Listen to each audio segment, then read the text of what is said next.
Welcome to reliable news analysis. अभिवादन स्वीकार कीजिए डॉक्टर अशोक कुमार का। डियर फ्रेंड्स, हम लोगों ने प्राचीन भारत में नारी सशक्तिकरण के ऊपर फर्स्ट एपिसोड रिलीज किया था, जिसकी आप लोगों ने काफी सराहना की थी। मैं उसके लिए आपके प्रति आभार व्यक्त करता हूं। यह मेरे रिसर्च पेपर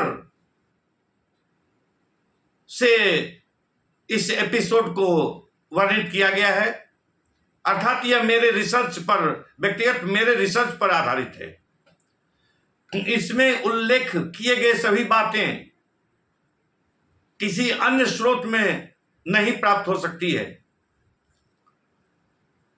यह विश्लेषण प्राचीन भारत में नारियों की स्थिति का विश्लेषण जो इस सेकंड एपिसोड में किया जा रहा है, यह episode BA honours, MA, civil service examination एवं अदर कॉम्पिटिटिव एग्जामिनेशन के स्टूडेंट्स के लिए तथा रिसर्च वर्क में भाग लेने वाले व्यक्तियों के लिए एवं सामाजिक मुद्दों और गहन अध्ययन करने वाले लोगों के लिए यह अत्यंत उपयोगी है। प्राचीन भारत में नारियों की स्थिति के सेकंड एपिसोड में हम लोग इस बात के ऊपर प्रकाश डालने जा रहे हैं कि पूर्व मध्यकाल में नारियों की स्थिति में क्या परिवर्तन आए। लेकिन इससे पहले मैं आप सभी फ्रेंड्स से आग्रह करना चाहता हूं कि कृपया कर मेरे चैनल को आप लोग सब्सक्राइब करें। वीडियो अगर पसंद आता है तो इसे लाइक और शेयर करें। आपके कुछ सेकंडों के प्रयास से हम लोगों को प्रोत्साहन की प्राप्ति होगी। जहां तक पूर्व मध्यकाल में नारियों की स्थिति के संदर्भ में सवाल है, तो पूर्व मध्य युग आते आते नारी सशक्तिकरण का आंदोलन मंद पड़ गया। नारियों के सारे अधिकार सीमित कर दिए गए और वह बंधनों में जकड़ दी गई। उनकी स्वच्छंदता पर प्रतिबंध लगा दिया गया। विज्ञानेश्वर ने शंख का उदाहरण देकर टिप्पणी की है कि वह घर से बिना किसी से कहे और बिना चादर ओढ़े बाहर न जाए। शीघ्रतापूर्वक नारियों को नहीं चलने के लिए कहा गया। नारियों को बनिया, सन्यासी, वृद्ध, वैद्य के अतिरिक्त किसी पर पुरुष से बात नहीं करना था। यह पूर्व मध्य युग की स्थिति है। नारियों को कहा गया कि अपनी नाभि खुली न रखें।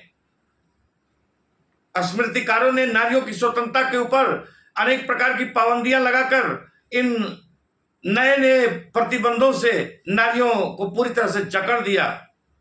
नारियों को कहा गया कि एड़ी तक वस्त्र पहने, अपने स्तन पर से कपड़ा न हटाएं, मुंह ढके बिना न हंसें, पति या संबंधियों से घृणा न करें। वह धूर्त, वेश्या, अभिसारिणी, सन्यासिनी, भाग्य बताने वाली, जादू टोना या गुप्त विधियां करने वाली,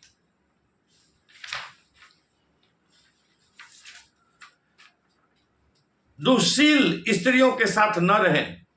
स्त्रियों को कहा गया कि ऐसी किसी स्त्री से के साथ न रहें जिसका चरित्र अच्छा नहीं हो, या ऐसी किसी स्त्री के साथ जो जादू टोना या गुप्त विधियां करने में एक्सपर्ट है, उनके साथ न रहें। सन्यासिनियों के साथ भी स्त्रियों को न रहने के लिए कहा गया। स्त्रियों को किसी धूर्त स्त्री के साथ भी रहने से मना किया गया। इनकी संगति से कुलगत स्त्रियों का चरित्र भ्रष्ट होता है। स्मृतिकारों ने ऐसा बतलाया। अल बरूनी ने भी लिखा है कि कन्या की अपेक्षा पुत्र का अधिक ध्यान रखा जाता है।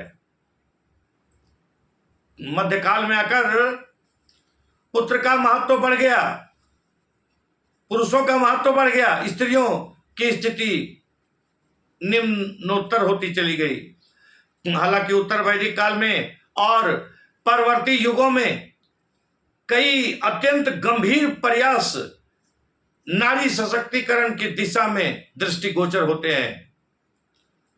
महाभारत में भीष्म पितामह का कथन है कि स्त्री को सर्वदा पूज्य मानकर उससे स्नेह का व्यवहार करना चाहिए।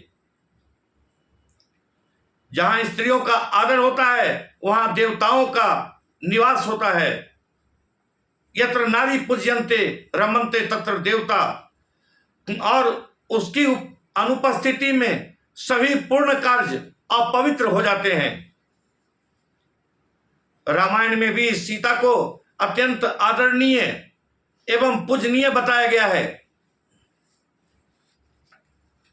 डियर फ्रेंड्स, मैं इस शोध पत्र की विधि का उल्लेख करना चाहता हूं। यह शोध पत्र विश्लेषणात्मक एवं वर्णनात्मक प्रकृति का है। शोध आलेख के लिए मुख्यतः द्वितीयक स्रोतों को आधार बनाया गया है। इसके लिए मुख्यतः प्रकाशित ग्रंथ, विभिन्न पत्र पत्रिकाओं में छपे लेख, प्रकाशित शोध कार्य इत्यादि को आधार बनाया गया है। अगर तथ्य का विश्लेषण किया जाए तो ऐसा पता चलता है कि आर्य सभ्यता में नारी सशक्तिकरण एक अति महत्वपूर्ण सामाजिक कार्य क्षेत्र था। आर्यों ने नारियों को अत्यंत अधिकार प्रदान किए थे। नारियों को अपने व्यक्तित्व और प्रतिभा के विकास के लिए पर्याप्त शिक्षा प्राप्त करने का अधिकार प्राप्त था। स्त्री की शिक्षा अपनी उच्चतम सीमा पर थी। वह पुरुषों के समकक्ष बिना भेदभाव के शिक्षा प्राप्त करती थी। वह ज्ञान के क्षेत्र में अग्रणी थी। नारियां इस युग में नारी सशक्तिकरण की पराकाष्ठा थी। आर्य सभ्यता या वैदिक सभ्यता के समय नारी सशक्तिकरण की चरम पराकाष्ठा थी। नारियों की स्थिति अत्यंत अच्छी थी। आर्य सभ्यता में पुत्र की तरह पुत्री का भी विद्यारंभ से पूर्व उपनयन संस्कार संपन्न किया जाता था तथा नारियां भी ब्रह्मचर्य का पालन करती हुई विभिन्न विषयों की शिक्षा ग्रहण करती थी। नारियों को यज्ञ संपादन और वेदाध्ययन करने का पूर्ण अधिकार प्राप्त था। दर्शन और तर्क शास्त्र में भी स्त्रियां निपुण थी। सभी सभा गोष्ठियों में वे ऋग्वेद की ऋचाओं का गान किया करती थी। ऋग्वेद में उल्लिखित है कि कतिपय विदुषी स्त्रियों ने ऋग्वेद की अनेक ऋचाओं के प्रणयन में योगदान प्रदान किया था।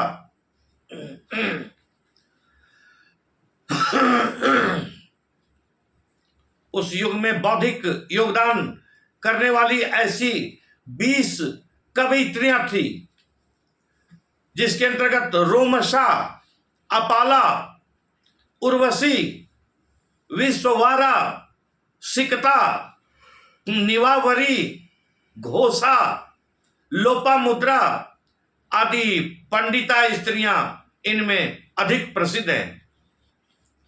पति के साथ समान रूप से वे यज्ञ में सहयोग करती थी। सूत्रकाल तक भी स्त्रियां यज्ञ संपादित किया करती थी। राम के युवराज पद पर अभिषेक के समय तक कौशल्या ने यज्ञ किया था।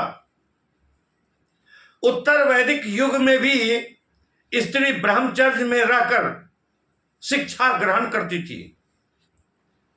वैदिक गान के अतिरिक्त वह ललित कलाओं में भी पारंगत होती थी। महाभारत से ज्ञात होता है कि पांडवों की मां कुंती अथर्ववेद में पारंगत थी। इससे स्पष्ट है कि उस युग की स्त्रियां मंत्रविद और पंडिता होती थी तथा ब्रह्मचर्य का अनुगमन करती हुई उपनयन संस्कार भी कराती थी। कन्या के लिए उपनयन का विधान मनु ने भी किया है। वैदिक युग में छात्राओं के दो वर्ग थे, एक सद्योवधू और दूसरा ब्रह्मवादिनी। सद्योवधू वे छात्राएं थी जो विवाह के पूर्व तक कुछ वेद मंत्रों और याज्ञिक प्रार्थनाओं का ज्ञान प्राप्त कर लेती थी, तथा ब्रह्मवादिनी वे स्त्रियां थी जो अपनी शिक्षा पूर्ण करने में अपना जीवन लगा देती थी। इस प्रकार कुछ स्त्रियां जीवन पर्यंत अध्ययन में लीन रहती थी और विवाह नहीं करती थी। ऋषि कुशध्वज की कन्या वेदवती ऐसी ही ब्रह्मचारिणी स्त्री थी। ऐसी स्त्रियां बहुमुखी प्रतिभा संपन्न होती थी, जो ज्ञान और बुद्धि में पारंगत ही नहीं बल्कि अनेक मंत्रों की उदयात्री होती थी। वे दर्शन, तर्क, मीमांसा, साहित्य आदि अनेक विषयों की पंडिता होती थी। काशकृत्स्नी नामक स्त्री ने मीमांसा जैसे क्लिष्ट और गूढ़ विषय पर अत्यधिक बहुचर्चित पुस्तक का प्रणयन किया था, जो बाद में उसी के नाम पर विख्यात हुई। इस वर्ग के अध्येता काशकृत्स्नी ही कहे गए। जनक की राजसभा में होने वाली विद्व गोष्ठी में गार्गी ने अपनी अद्भुत तर्क शक्ति से याज्ञवल्क्य जैसे ऋषि को चौंका दिया। महाभारत से विदित होता है कि द्रौपदी पंडिता थी। रामायण में विद्वत है कि अत्रेयी ने वाल्मीकि के आश्रम में रहकर ज्ञान अर्जन किया था। उसके साथ आश्रम में लवकुश भी शिक्षा ग्रहण करते थे। महाभारत युग में भी सह शिक्षा के अस्तित्व का पता चलता है। अर्थात महाभारत युग में भी स्त्रियां और पुरुष दोनों एक साथ गुरुकुलों में ज्ञान प्राप्त करते थे। अंबा और शैखावत्य एक साथ शिक्षा ग्रहण करते थे, ऐसा संकेत मिलता है। जहां तक बौद्ध युग का सवाल है, बौद्ध युग में नारी सशक्तिकरण की स्थिति क्या थी, अब इसके ऊपर हम लोग प्रकाश डालते हैं। बौद्ध युग में नारी सशक्तिकरण आंदोलन को पर्याप्त सफलता मिली थी। बौद्ध युग में स्त्रियां प्रायः शिक्षित और विद्वान हुआ करती थी। विद्या, धर्म और दर्शन के प्रति उनकी अगाध रुचि होती थी। बौद्ध आगमों की शिक्षिकाओं के रूप में भी उन्होंने ख्याति प्राप्त की थी। थेरी गाथा की करवायत्रियों में 32 आजीवन ब्रह्मचारिणी और 18 विवाहित भिक्षुनियां थी। उनमें शुभा, सुमेधा और अनुपमा उच्च वंश की कन्याएं थी, जिनसे विवाह करने के लिए राजकुमार और संपत्तिशाली सेठों के पुत्र उत्सुक थे।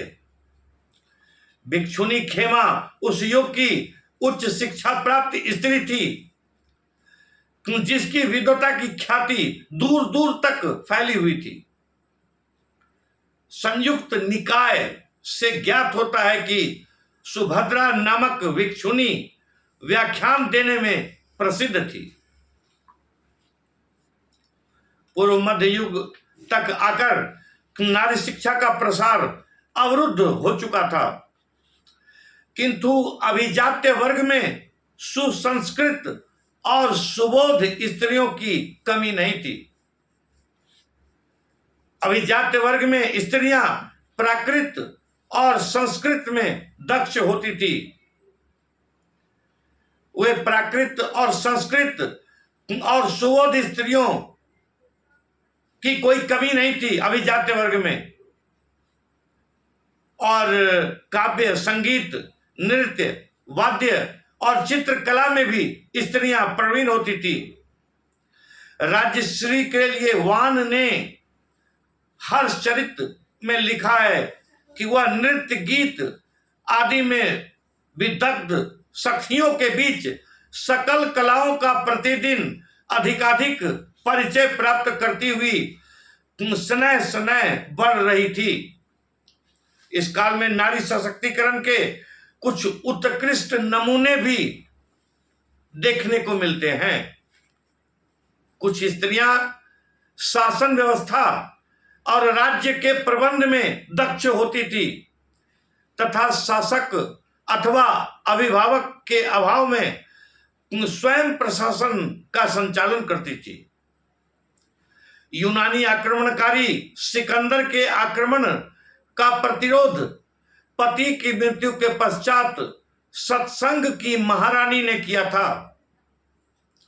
दूसरी सदी ईस्वी पूर्व में आंध्र सातवाहन वंशीय राजमाता नयनिका ने अपने अल्पवयस्क पुत्र का संरक्षण करते हुए स्वयं प्रशासन का भार संभाला था। इसी प्रकार वाकाटक वंश की रानी और गुप्त वंशीय सम्राट चंद्रगुप्त द्वितीय विक्रमादित्य की पुत्री प्रभावती गुप्ता ने अपने पति की मृत्यु के पश्चात पुत्र की अल्पवयस्कता वश स्वयं शासन किया था। कश्मीर की सुगंध और दिद्या नामक रानियां अपने प्रशासन और राज्य कार्य के लिए विख्यात थीं।